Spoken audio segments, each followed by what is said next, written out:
Bom, então, pessoal, boa noite. Vamos iniciar hoje o nosso curso de Direito das Sucessões no curso popular da Defensoria Pública. Hoje é a nossa primeira aula, né? Primeira parte da primeira aula, falaremos de Direito das Sucessões. Hoje a gente vai fazer uma introdução ao Direito das Sucessões. Direito das Sucessões bastante amplo, bastante coisa para a gente conversar. Então, a aula de hoje é para que a gente faça essa introdução, estabeleça algumas premissas para a nossa conversa, e aí a gente vai iniciar e aprofundar mais no livro das sucessões do Código Civil. Bom, primeira coisa que eu gosto de fazer com vocês é fazer uma contextualização. Eu sei que a gente estuda muito direito civil é muito amplo, o Código Civil é muito amplo, e aí a gente tem que ir estudando partezinha por partezinha, e muitas vezes a gente esquece de ver o todo. E, na verdade, o Código Civil ele tem toda uma organização que facilita o raciocínio da gente, né? Acho que na primeira vez que eu dei aula para vocês, eu já falei, né, da parte geral, a gente tratou um pouquinho da parte geral, eu fiz esse panorama também, e é para a gente entender melhor como é que é essa organização e onde nós estamos nesse estudo do direito civil, que é, de fato, um direito muito amplo. Então, primeiro nós temos a parte geral, que nós já estudamos até um pouquinho no começo do ano. Nós temos 3 livros na parte geral, que é o livro dos bens, das pessoas, dos bens e dos fatos jurídicos. Aqui é bem interessante que o Código Civil vai dissecar a relação jurídica nesses 3 livros. Então, a gente já falou que a relação jurídica, que é uma relação base do direito civil e do direito privado em geral, eu acho que pode-se dizer até do direito em geral, né, que são aquelas vinculações jurídicas entre sujeitos, né, em que se tem algum bem objeto daquela relação, essa fórmula da relação jurídica está traduzida na parte geral. O elemento subjetivo são as pessoas, o elemento objetivo são os bens, e o vínculo jurídico a gente vai traduzir nos fatos jurídicos. Depois, o Código Civil vai ser mais específico e tratar relações jurídicas em especial, né, grupos de relações jurídicas. Então, falaremos do direito das obrigações, e ali se fala dos contratos, do direito de empresa, que tem uma polêmica, se ele fica aqui ou se vai ter depois um código específico para ele, o direito das coisas, aqui a gente estuda a propriedade, direitos reais, a posse. E nos livros 4 e 5, que vão ser os livros que mais vão interessar para nós agora, falaremos de direito de família e do direito das sucessões. Então, aqui nós falaremos daquele sujeito de direitos que interage no seio da família e que vai transmitir bens em razão da sua morte. Então, basicamente, essa estrutura do direito civil que vai ser importante, do Código Civil, que vai ser importante para a gente compreender melhor o direito das sucessões e onde se situa o direito das sucessões. E o direito das sucessões, né, ou o direito sucessório, ele é muito importante de ser estudado junto com o direito de família. Né? O direito sucessório, ele caminha um do lado do outro, né, junto com o direito de família. Nós temos como objeto do direito sucessório a herança. A herança nada mais é do que aquela massa patrimonial deixada por alguém depois que ela morre. A herança, então, é o conceito fundamental, ali, o objeto principal do direito sucessório. É importante a gente perceber que sucessão, em geral, é um nome bem amplo, né? Um termo bem amplo. Sucessão significa o quê? Transmissão de titularidade. Então, quando eu digo que é um direito sucessório, ou eu me refiro a um direito sucessório, eu me refiro a um direito que vai tratar da sucessão de titularidades. Então, lembrando lá da relação jurídica, nós sabemos que a teoria predominante é a teoria subjetiva, que vai dizer que nós temos que ter sempre pessoas como sujeitos, né, como polos de direitos e de deveres na relação jurídica. Quando eu tenho uma troca dessas pessoas, opera-se a sucessão de titularidades. Então, sucessão é isso, é trocar titularidades em relações jurídicas, trocar a pessoa que é titular de um determinado direito. Essa sucessão ela pode se operar por várias razões. Então, nós temos sucessão de titularidades, por exemplo, por ato inter vivos. Então, uma compra e venda, por exemplo, um contrato de compra e venda de algum objeto, de algum bem, não deixa de ser também uma troca de titularidades e, portanto, uma sucessão. Mas aqui eu falo de uma sucessão inter vivos. Quando eu me refiro especialmente ao livro de direito das sucessões do Código Civil, eu falo dessa sucessão de herança. E a sucessão de herança, ela ocorre quando há a abertura da sucessão, ou seja, quando há a morte. A morte é indispensável para que haja herança, para que surja a herança. A gente sempre fala, né? Não existe herança de pessoa viva. Então, o direito sucessório aqui, ele vai tratar da sucessão causa mortes. E o objeto, então, dessa sucessão vai ser a herança. A herança são os bens que são deixados pelo decujus e que, portanto, vai sofrer uma transição, uma mudança de titularidade. A gente sabe que quando ocorre a morte, tem até aquele brocardozinho jurídico que fala assim, que mors omnia solvit, né? Então, a morte resolve tudo. Ou seja, com a morte, ocorre o fim da personalidade jurídica, e com o fim da personalidade jurídica, a pessoa não existe mais para o direito. E se não existe mais, ela não pode ser titular de direito nenhum.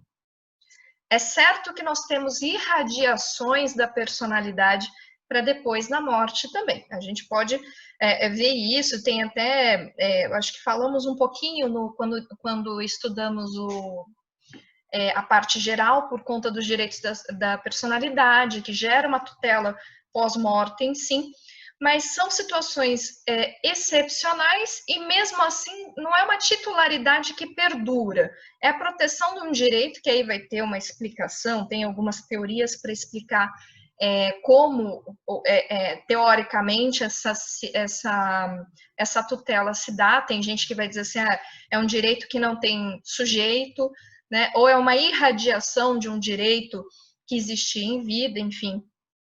Mas fato é que são situações mais excepcionais. A regra é mors omnia solvit, ou seja, a morte tudo resolve. A morte põe fim nas titularidades, a morte põe fim na relação jurídica. Mas eu vou ter algumas relações jurídicas, então, que são transmissíveis. E quando essas relações jurídicas forem transmissíveis, elas vão ser objeto de herança e vão ser, então, transmitidas aos herdeiros legítimos ou testamentários do decujus, né, do autor da herança. É importante que vocês, né, percebam que eu fiz questão de falar assim, há relações jurídicas que são transmissíveis, né? Então, é um pressuposto da herança. Os bens que compõem a herança são bens objetos de relação jurídica, de relações jurídicas transmissíveis. Há relações jurídicas que não são transmissíveis. Vou dar um exemplo para vocês muito simples. O poder familiar que um pai tem como titular em favor dos seus filhos menores de idade, né? Os seus filhos crianças, adolescentes, até os 18 anos. Né? Tem o poder familiar. Esse poder familiar, ele é de um caráter existencial. Ele até pode ter alguns reflexos patrimoniais no sentido de conferir ao pai ou à mãe uma representação para a prática de atos de natureza patrimonial em nome do filho. Mas a verdade é que o cerne do direito do poder familiar é prover o cuidado dos filhos. E essa situação jurídica, ela não é transmissível. Então, o poder familiar não compõe a herança. E, aliás, é por isso que, já entre parênteses rápido aqui, a gente diz que o poder familiar somente pode ser exercido pelo pai ou pela mãe. Ele não é exercido por outra pessoa. Outra pessoa vai exercer outro tipo de situação jurídica com relação a uma criança. Então, pode ser uma guarda, pode ser uma tutela, mas poder familiar mesmo é só pai e mãe. Se esse poder familiar se extinguir, seja por que razão for, entre elas a morte, ele não é transmissível, portanto, não compõe a herança. E assim como poder familiar, várias outras situações jurídicas, sobretudo quando são existenciais, ou seja, quando elas não têm aquele caráter de patrimonialidade, aí nós não temos essa transmissão e simplesmente essa relação, essa situação jurídica se extingue. O poder familiar, por exemplo, ele simplesmente se extingue com a morte do pai ou da mãe. Ele não vai ser transmitido para nenhuma pessoa.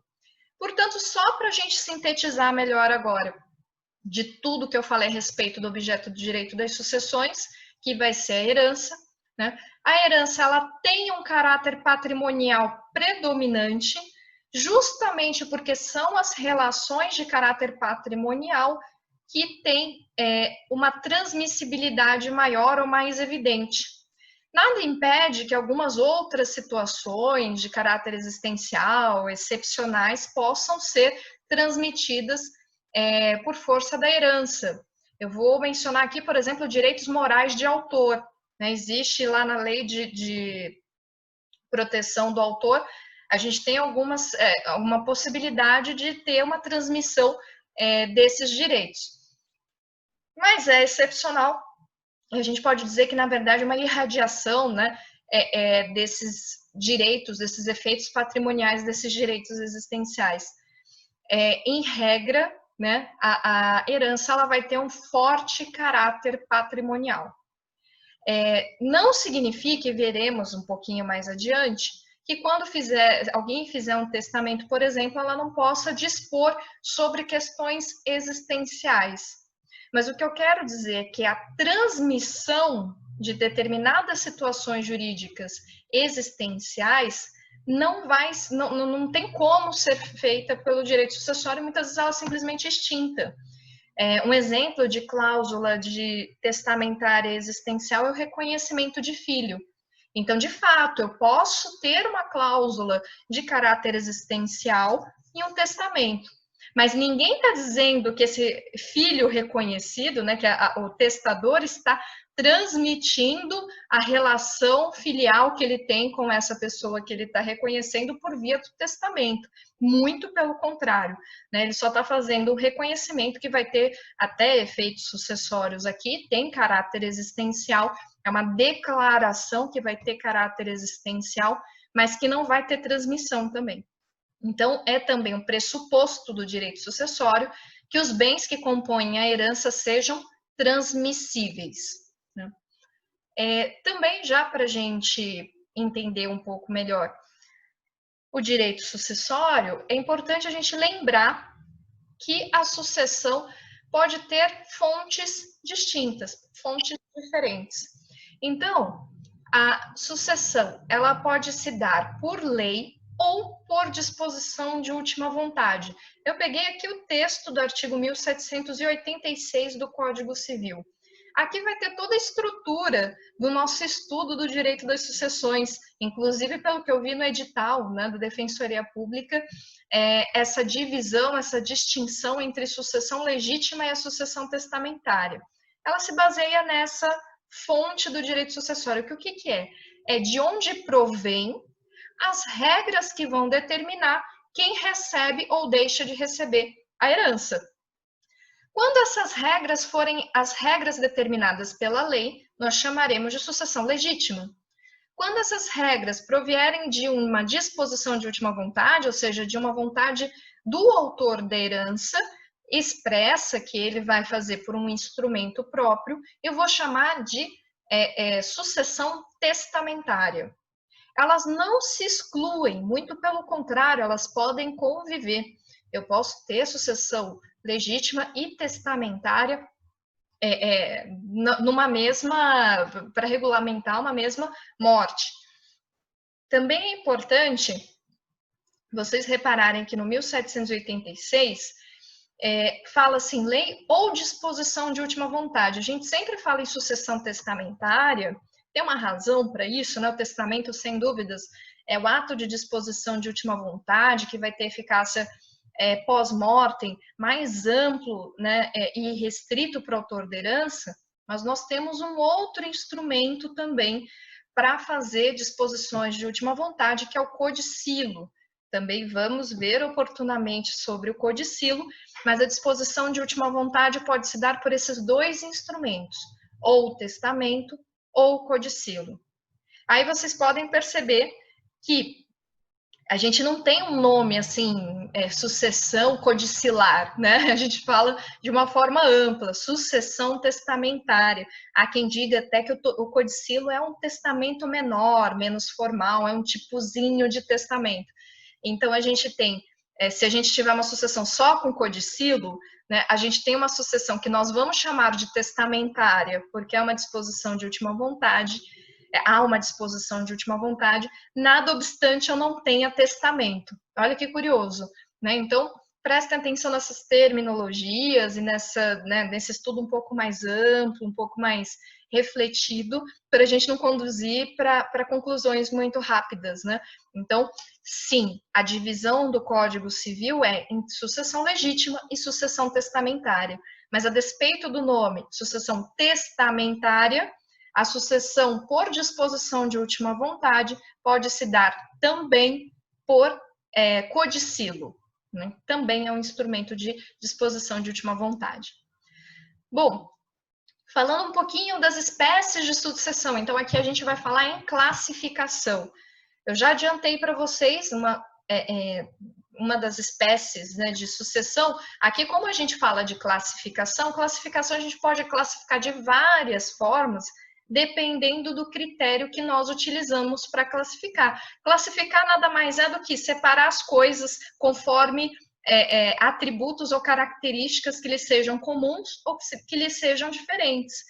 Então, aqui, por isso que a gente tem várias espécies de classificação, vários critérios distintos para classificar não só a sucessão, né, mas sempre quando a gente fala de classificação dos institutos jurídicos, né, é importante que a gente tenha também em mente a necessidade que essas classificações sejam úteis. Ou seja, então não estou classificando só por classificar, eu estou classificando porque vai ter alguma repercussão quando eu disser que a sucessão, por exemplo, é de um jeito ou é de outro.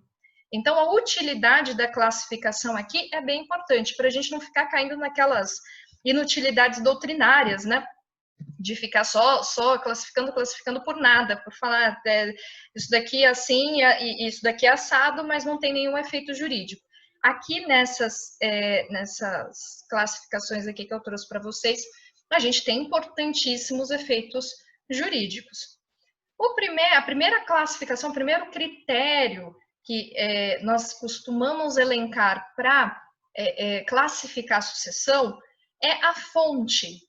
Então, pensando na fonte de onde emanam as regras que vão ditar qual é como se dará essa sucessão, ela vai ser, então, legítima ou testamentária. Legítima, se for proveniente da lei, e testamentária, se provier de um ato de disposição de última vontade.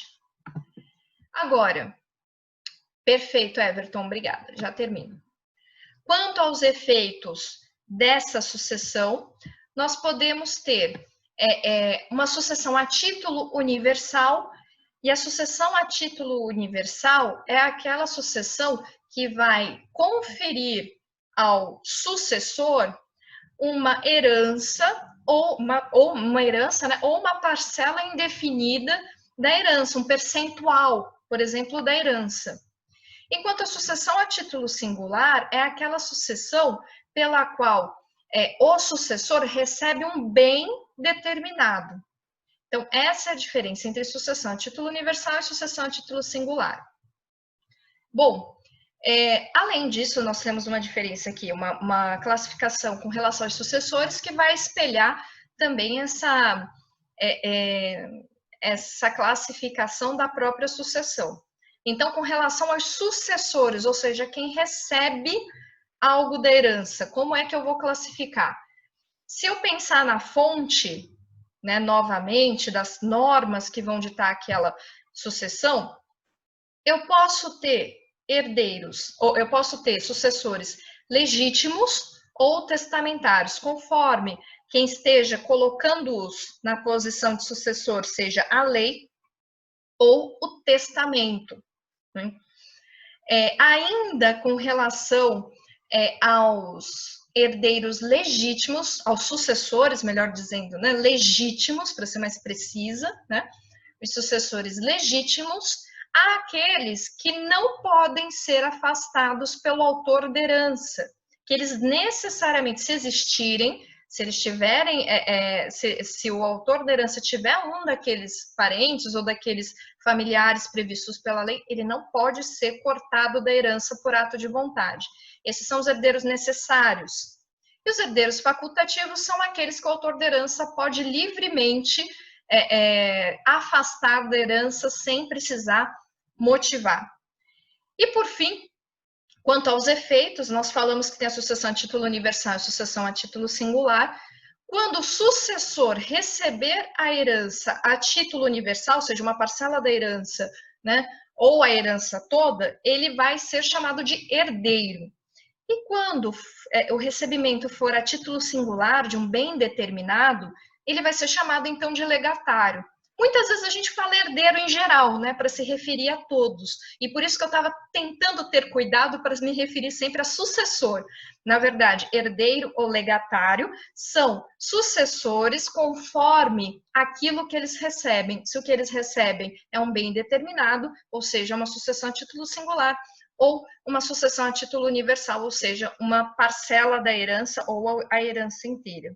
Bom, acredito que agora a gente pode dar aquele intervalinho rápido para fazer a troca do link, né? E aí a gente já volta. Deixa eu ver aqui.